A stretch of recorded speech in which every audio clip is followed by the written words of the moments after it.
আসসালামু আলাইকুম ওয়া রাহমাতুল্লাহি ওয়া বারাকাতুহু। আমাদের মোকালামার বিষয়বস্তু হলো নামাজি ও বেনামাজি। কি গো নাজুনার, কোথায় চললে? কেন? আমি জোড়াটি সিদ্দিকিয়া আমিনিয়া দিনিয়া মক্তব থেকে বাড়ি ফিরছি। আজান দিয়েছে না, নামাজ পড়তে হবে। আরে নাজুনার, দাঁড়াও দাঁড়াও, এত তাড়া কিসের? নামাজের সময় কি শেষ হয়ে যাচ্ছে নাকি? আরে রুহানা, না না, আল্লাহ পাক কোরআনের মধ্যে বলেছেন ইন্নাস সালাতা কানাত আলাল মুমিনিনাল কিতাবাম মারকুতা। আরে নাজমুন্নার, তুমি কিসব হিড়হিড় করে কিসব বললে না সব? আরে এটা আমার কথা নয়, এটা আল্লাহ পাক বলেছেন নামাজ নিশ্চয় মুমিনদের উপর ফরজ করা হয়েছে। আচ্ছা নাজমুন্নার, তোমরা নামাজ পড়ে কি পাও? হ্যাঁ, হাসা যেমন রূপ দিয়ে শামুক তোলে, তোমরা কি নামাজ পড়ে হিরে মানিক জওরা ইত্যাদি কি পাও? নামাজ নামাজ করে মাথা দাঁড়িয়ে ধরে দিচ্ছে দেখছি। ছি ছি রুহানা, তোমার এমন কথা বলতে একটু লজ্জা করলো না? তুমি মানুষ না গাধা? কেন? আমি তো ঠিকই তো বলেছি। তুমি ঠিক বলেছো মানে? তুমি একজন মুসলমান হয়ে ইসলামের 5টি জিনিস যেমন নামাজ, রোজা, হজ, যাকাত, কলেমা, এই 5টি জিনিসের মধ্যে সর্বশ্রেষ্ঠ হলো নামাজ।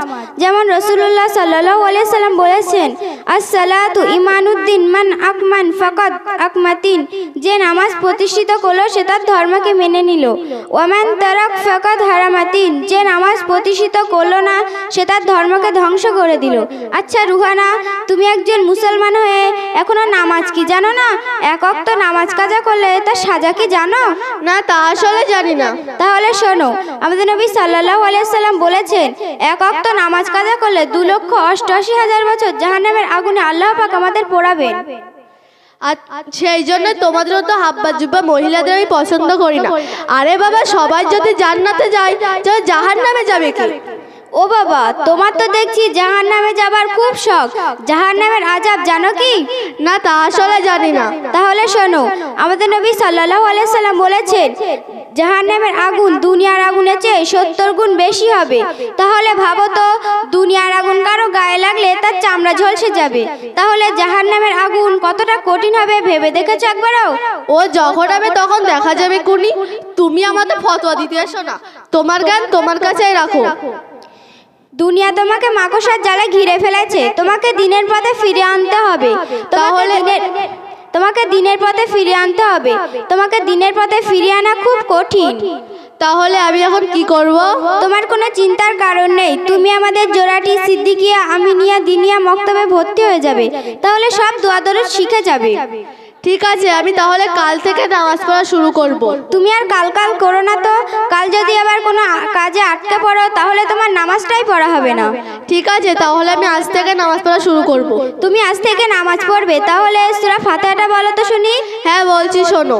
আলহামদুলিল্লাহ ইয়াকা নাবুদু ওয়া ইয়াকা নাস্তাইন, মাঝখানে কিছু জানি না ওয়ালাদ-দাল্লিন। ও বাবা, এ আবার কি ধরনের সূরা ফাতিহা শুনছি? আমার লাইফে আমি এরকম সূরা ফাতিহা কখনোই শুনিনি। ঠিক আছে, কেন আমি ভুল বললাম নাকি? হ্যাঁ, তুমি অবশ্যই ভুল বলেছো।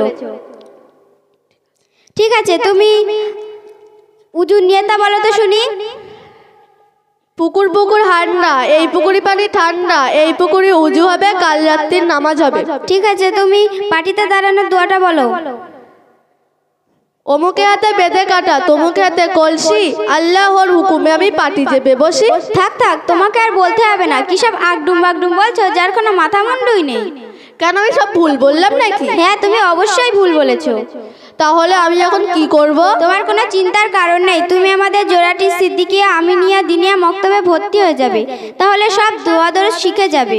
ঠিক আছে, তাহলে কাল থেকে তোমাদের জোড়াটি সিদ্দিকিয়া আমিনিয়া দিনিয়া মক্তবে পড়তে যাব। ও আমার ছোট ছোট ভাই বোনদেরকেও বলবো তোমরা ওই জোড়াটি সিদ্দিকিয়া আমিনিয়া দিনিয়া মক্তবে পড়তে চলো, তাহলে তোমরাও অনেক কিছু শিখতে পারবে। আলহামদুলিল্লাহ, তোমার শিক্ষার আবেগে আমি খুশি হলাম। আল্লাহ পাক তোমাকে ও সকলকে ইসলামের অর্জন দান করুন। আমিন। আসসালামু আলাইকুম ওয়া রাহমাতুল্লাহি ওয়া বারাকাতুহু।